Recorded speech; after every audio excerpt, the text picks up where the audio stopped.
అక్షర న్యూస్కి స్వాగతం. మంచిర్యాల జిల్లా దండేపల్లి మండలం తాళ్లపేట గ్రామంలో నిర్వహించిన ప్రజాపాలన కార్యక్రమంలో ప్రజలు భారీగా పాల్గొని 6 గ్యారంటీలకు దరఖాస్తులు చేసుకున్నారు. ఈ సందర్భంగా అధికారులు, నాయకులు మాట్లాడుతూ కాంగ్రెస్ ప్రభుత్వం ఎన్నికల ముందు ప్రజలకు ఇచ్చిన హామీల్లో 6 గ్యారంటీలు ప్రధానమైనవి కాబట్టి అర్హులైన ప్రజల నుంచి దరఖాస్తులు తీసుకుని లబ్ధిదారులకు 6 గ్యారంటీలను 100 రోజుల్లో అందించడమే ప్రభుత్వ లక్ష్యమని అన్నారు. ఈ కార్యక్రమంలో స్థానిక సర్పంచ్, ఎంపీటీసీ కంది హేమలత సతీష్, జడ్పీటీసీ గడ్డం నాగరాణి, తహసీల్దార్ సంచారాణి, ఉప సర్పంచ్ పుట్టపాక తిరుపతి తదితరులు పాల్గొన్నారు.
రెండోది 10 లక్షల రాజీవ్ ఆరోగ్య పథకంను అమలు చేయడం జరిగింది.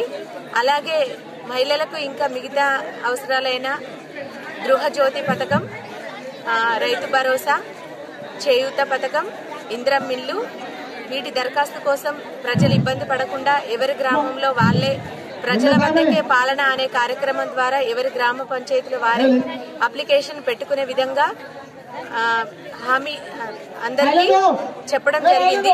అదే విధంగా ప్రతి గ్రామంలో అందరూ దరఖాస్తులు స్వీకరించేలా అధికారులు అందరూ సహకరించడం జరుగుతుంది.